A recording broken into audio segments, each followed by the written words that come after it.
Hi guys, welcome to Living the Empowered Life channel. My name is Yvonne, and on this channel I share with you content that's empowering, encouraging and inspiring.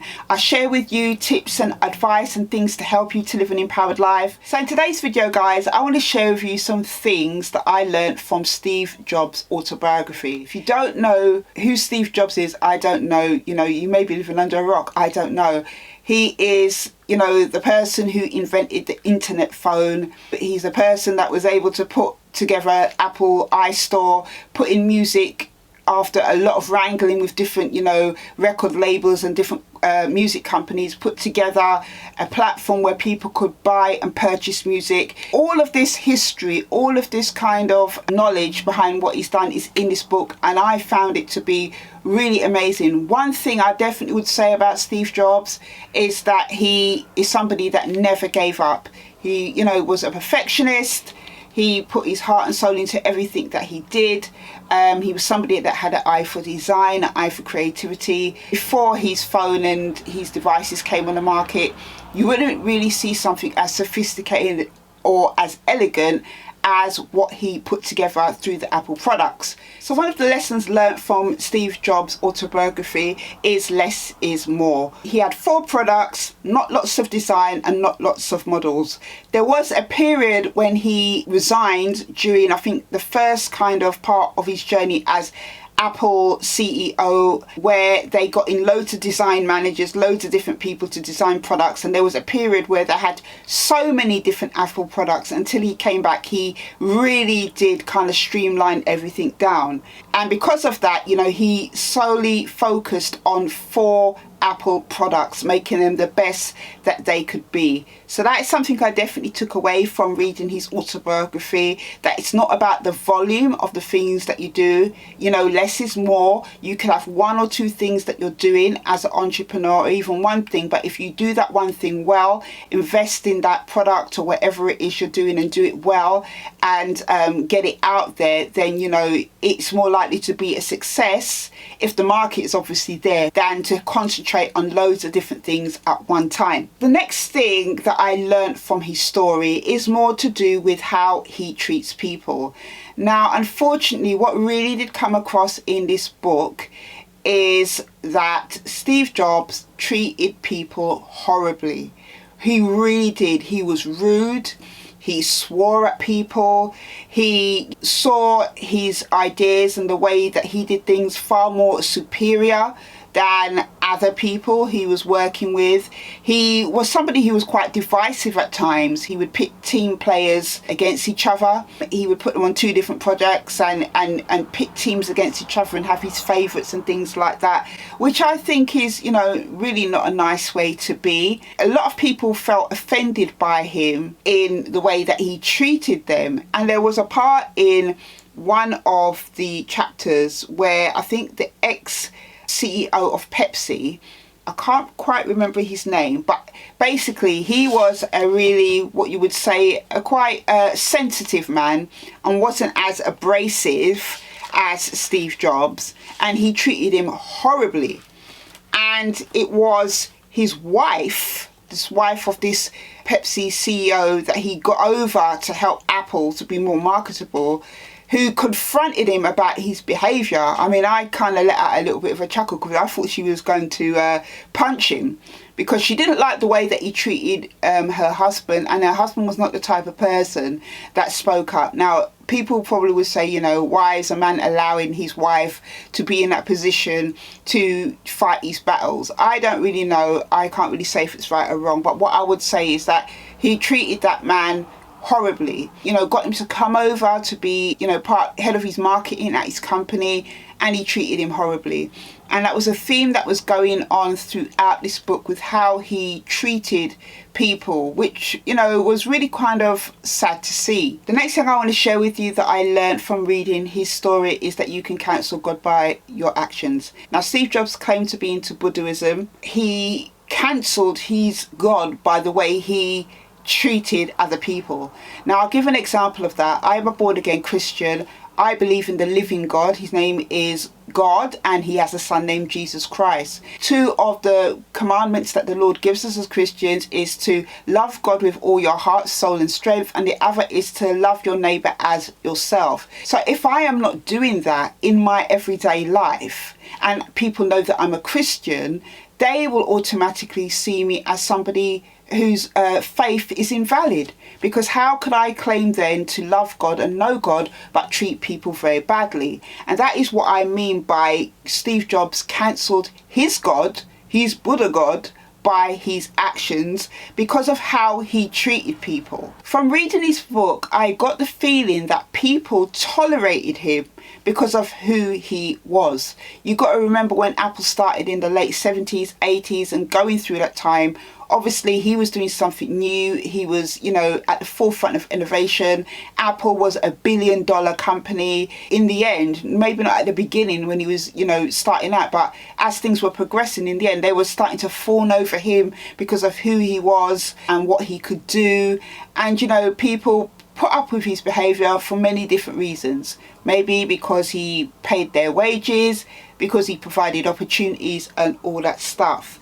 But he used it as a weapon against people. The fact that he knew he was in a very powerful position, he was at the forefront of doing something new with technology. He knew that a lot of people wanted to be a part of that, but he used it in a very bad way because he used his power and position to manipulate a lot of people. And it is actually a bit like when I listened to Will Smith's autobiography called I Am Will. It was a similar type of thing where Will Smith treated people appallingly. Even his first wife, he treated her really, really bad. After wooing and courting her for so long and then marrying her and having a son with her, he then met Jada Smith, then went on to treat the first wife very badly, saying obviously him and Jada were meant to be and all that type of stuff. And well, you can see how all that's playing out now years later. When I listened to Will Smith's autobiography, it was very different from the nice guy persona that he portrayed. And this was something that was definitely evident in Steve Jobs' autobiography. Obviously, I had seen Steve Jobs on many different things, but to actually read about him and to see him up close and personal, his persona that he presented was very different to what was really going on with him and what people had to say about him. So another thing he would do is to steal people's ideas and take credit from it. And it didn't matter whose ideas it was, whether it was friends or families, colleagues, he would steal their ideas. And it's kind of really bizarre, really, because here is somebody that had one of the most ultimate greatest ideas ever in history, which was to develop Apple products. And the fact that he was doing this, shows a real sign of insecurity and nastiness about him, which is really kind of disappointing. People will not care about the things that you invent. You could be the greatest inventor of all time. You could, have a company of millions of people. But what people will remember you for after you've gone is how you treated them. It is important to know that your character will precede you, will go before you. That's one of the things I've learned from reading the Word of God, from reading the Bible. And time again, what I found in just reading his book is that people, even when the author spoke to ex-work colleagues or people that knew him in a former life, like ex-girlfriends stuff, there was this thing where people, had bittersweet experiences with him. They didn't have lots of great things to say about him. They would have great things to say about, his genius and his intelligence and his perfectionism. But when it came to his character and how he was as a person, it seemed that people were a little bit thin on the ground about how, he treated people in that respect. Now, with that said, the reason why I've said it is because that is what comes through quite strongly throughout this book. In between learning about his beginnings and how he thought about the computer, how he came up with the ideas, him and Steve Wozniak, his journey to building great products, because that is what a huge part of the book, I would say probably 60% of the book was about, how he came to make the products, how he got the products out there, his thinking behind it, his relationships behind it, and then the next part of the book where a big chunk of the information would come out about how he treated people, it came across quite clearly that, you know, some people clearly didn't forget how he treated them. So those were the two great things that came through in this book. But I will say, on the entrepreneurial side, you know, what I did learn from him is that, you know, you can't be afraid to take a risk for your idea. One thing that he did, you know, was that he was really focused, he had a vision, and he pushed through with it. You know, sometimes again, you know, he's not taken into consideration, for example, Steve Wozniak input into things, because Steve Wozniak didn't want the limelight. He didn't want it to be a big company. For him, it was a project that he had put together, that he just wanted to share his ideas with their computer club that they were part of. But Steve Wozniak wanted to kind of get this company out there and do all these different things. So he sold some stuff and entered them into an agreement. And obviously Steve Wozniak wasn't really happy with that. But one of the things I do see in this book is that he was somebody that really put himself behind the ideas. And one of the greatest things I learned from this book, because what I've learned through doing this entrepreneur degree, and what you hear a lot of entrepreneurs say, is that you have to have a market need for your product. But you see, with Steve Jobs, he said that the customer doesn't know what they need. You've got to remember, when he built the first Apple Mac personal computer, the Apple computer, people didn't even know that they needed a personal computer. He had the kind of vision for this and saw it as something that people definitely would be interested in. But at the time, there wasn't a market need for it, because there was no market out there for it. It wasn't even in existence. So, you know, that was a really interesting insight for me to read that. Because I didn't know that he built it because he just built it and said that this is something that's going to help people, rather than people saying this is what we want, which is what a lot of entrepreneurship is based on. It's based upon, is there a market need? You serve people because you are solving a problem and stuff like that. So it was really interesting to see this in a different way.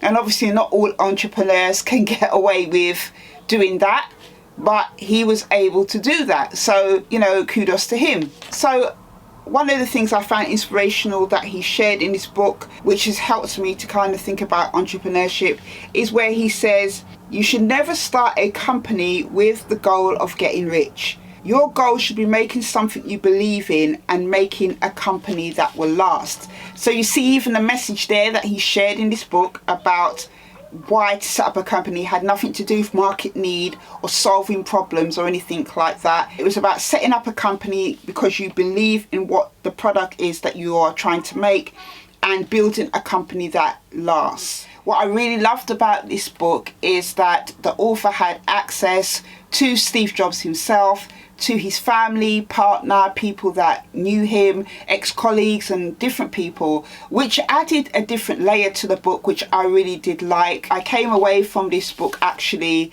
feeling really more knowledgeable about entrepreneurship from reading it, and learning about the man behind Apple. You know, as I said, you know, this guy is a legend in terms of the things that he has done to forward technology. But in terms of his impact on people, it seems that a lot of people don't really have great things to say about him as a person, which is such a shame, really. I think he spent a lot of his time kind of haunted and you know, tormented by the fact that he was adopted, and it came out in his insecurity and in his behaviours. And I think, you know, that's why he was trying to find some type of peace in his life, but it wasn't kind of being conveyed over to others in his life by the way that he treated them. I think at the end of his life, actually, you know, he had a lot of reflection and probably wished that he would have done things different, because he did die of cancer, and obviously during that time he did have a lot of time to think about his life and about maybe some of the decisions that he made. So I would definitely recommend this book. Do check it out, and I will see you on the next video. Take care.